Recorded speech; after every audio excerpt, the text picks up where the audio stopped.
वात पित्त कफ तीनों को सम पे लाने में मदद कर सकती है। ये तीनों समभाग में रहें तो अच्छा होता है। और कौन कौन सी चीजें हैं? तो भागवती जी कहते हैं रसोई के बाहर जाने की जरूरत ही नहीं, सब वहीं है। भागवती जी ने एक सूत्र लिखा है, दुनिया का सबसे बड़ा औषधि केंद्र हमारा रसोई घर है। सबसे बड़ा औषधि केंद्र रसोई घर है। अब दुर्भाग्य से हम रसोई में जिनको मसाला कहते हैं ना, मसाला, वहां मसाला कुछ नहीं है, सब औषधि है। मसाले का और औषधि का अंतर मालूम है? ये मसाला तो शब्द ही भारत का नहीं है, पहले तो ये बता दूंगा। ये अरबिक शब्द है, फारसी से अरबी में आया, अरबी से हमारे घुस गया, हिंदी में और जगह जगह घुस गया।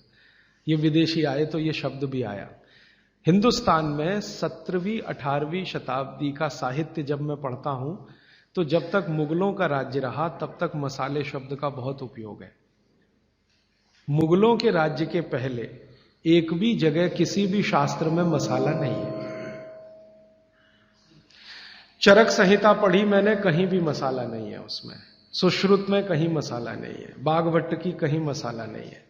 पुराने जितने लेखक हुए हैं ना 10वीं शताब्दी के पहले के, कहीं भी किसी ने मसाले शब्द का इस्तेमाल ही नहीं किया। हर जगह है तो औषधि है, औषधि औषधि, जीरा औषधि, धनिया औषधि, ये औषधि के रूप में है। तो इनकी जो प्रॉपर्टीज हैं रसोई घर की, औषधियों की, ये सब आपके चिकित्सा के लिए है।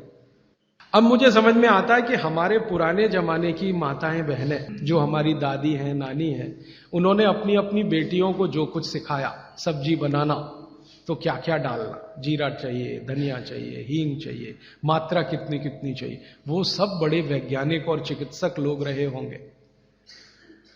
क्योंकि रोज हमारे शरीर में वात पित्त कफ की स्थिति सम और असम होती रहती है। आप जानते हैं सुबह जो है ना वात ज्यादा होता है शरीर में, सुबह सुबह, दोपहर को पित्त ज्यादा होता है, शाम को कफ ज्यादा होता है। तो ये पूरे 24 घंटे में ऊपर नीचे होता रहता है। तो 24 घंटे में जो वात पित्त कफ ऊपर नीचे होता रहता है, तो सब्जियों में उसी के हिसाब से औषधियां डाली जाती है। जैसे दोपहर की सब्जी बने, दोपहर की, तो मेरी दादी को मैंने देखा था कि दोपहर की सब्जी बनाएगी तो अजवाइन जरूर डालेगी उसमें, और वही सब्जी रात को बनाती थी तो अजवाइन नहीं डालती थी। तो एक दिन मैंने दादी से पूछा कि यही सब्जी दोपहर को मैंने खाई तो इसमें अजवाइन थी, शाम को खाई तो नहीं, क्यों? तो उसने उत्तर तो नहीं दिया। तो उसने कहा मेरी मां ने ऐसा सिखाया। बस बात खत्म हो गई। अब उस समय मैं भी मान लिया कि ठीक है, उसकी मां ने सिखाया। अब जब मैंने काम शुरू किया ये चिकित्सा पर, तब मेरे समझ में आया कि अजवाइन जो है पित्तनाशक है। घी के बाद, देशी गाय के घी के बाद जो सबसे ज्यादा पित्तनाशक दूसरी कोई चीज है तो वो अजवाइन है। और दोपहर को पित्त भड़कता है, आप जानते हैं, और वो स्वाभाविक है क्योंकि खाना खाने के लिए पित्त भड़कना ही चाहिए। तो उस समय अजवाइन डाली जाती है सब्जी में, क्योंकि दोपहर को ही शरीर को अजवाइन की जरूरत होती है पित्त को सम पे लाने के लिए। तो भारत में ज्यादातर माताएं बहनें ये बात जानती हैं कि दोपहर की सब्जी में अजवाइन चाहिए। दोपहर का दही है ना, दही का मट्ठा, उसमें भी अजवाइन का बघार लगता है। दोपहर की जितनी भी चीजें हैं ज्यादातर अजवाइन ग्रस्त होती हैं या अजवाइन से बनती हैं, क्योंकि पित्त को सम पे रखना है। तो आप सोचो, जो लोग ये कर रहे हैं वो बिना कहे कितना बड़ा काम कर रहे हैं। हमने उसका वैल्यूएशन नहीं किया, ये हमारी मूर्खता। हमारे यहां तो एक बहुत बड़ा दुष्कर्म इस देश में हुआ है। अंग्रेजों के हम गुलाम हो गए, तो सब कुछ हम भूल गए, अपनी चीजें। अंग्रेजों ने जो सिखाया वही हमें याद है। तो हम जीडीपी का कैलकुलेशन करते हैं अंग्रेजों के फॉर्मूले से। जीडीपी निकलता है इस देश का, ग्रॉस डोमेस्टिक प्रोडक्ट। तो मैंने बहुत बार इस देश के अर्थशास्त्रियों से पूछा कि जीडीपी में आप विचित्र विचित्र कैलकुलेशन करते हैं। जैसे भारत की पुलिस है, उस पर जो खर्चा हो रहा है वो जीडीपी का हिस्सा है।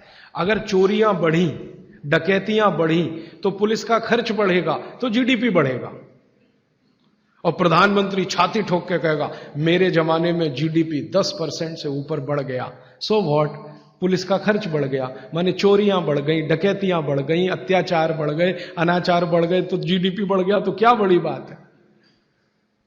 तो हमारे जो जीडीपी के कैलकुलेशन है बड़े विचित्र हैं। इसमें चोरी हो, डकैती हो, लूट मारी हो तो जीडीपी बढ़ेगा, लेकिन माताएं बहनें घर में जो करती रहती हैं वो जीडीपी में है ही नहीं, कैलकुलेशन ही नहीं है उसका।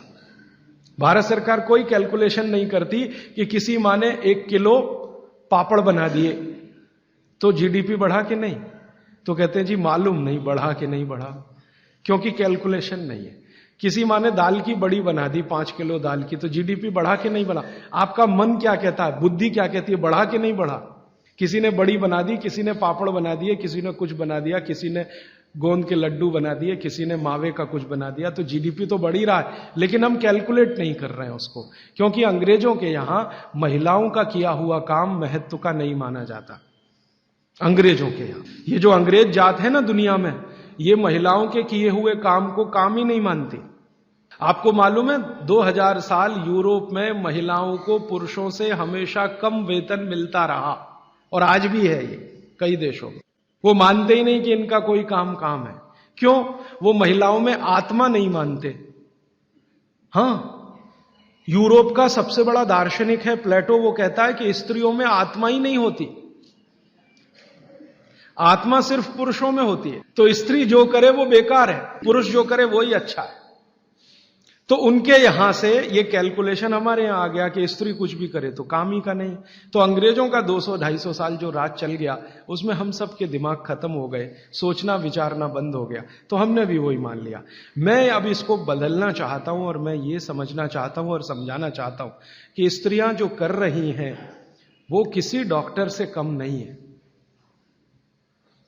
बस अंतर इतना है कि डॉक्टर को आप फीस देकर उससे एडवाइस ले रहे हैं, हमारी दादी नानी फोकट में वही एडवाइस दे रही है, धनिया खाओ, जीरा खाओ और ये अजवाइन खाओ, आपके पेट की गैस खत्म हो जाएगी। और ये 3500 साल से वैसे का वैसा ही है, अजवाइन खाओ तो गैस खत्म होती ही है। कभी भी आप करके देख लो। आप में से किसी को भी बहुत गैस बनती हो, पेट में एसिडिटी की तकलीफ हो, आज से शुरू कर दो। आप खाना खाया तो उसमें ध्यान रखो अजवाइन ज्यादा रहे, दाल में, सब्जी में, वगैरह वगैरह। और अगर नहीं कर पा रहे हैं तो खाना खत्म करते ही थोड़ी अजवाइन खा लो। अजवाइन ज्यादा तकलीफ ना कर दे, उसका बैलेंस है काले नमक के साथ, तो थोड़ा अजवाइन और काला नमक मिला के हर खाने के बाद खा के देख लो। 3 दिन में ना आपकी गैस बंद हो तो आप जो कहो मैं हारने को तैयार। ये गारंटी मैं नहीं दे रहा हूं, ये गारंटी अजवाइन दे रही है, मेरी गारंटी नहीं है, अजवाइन की गारंटी है।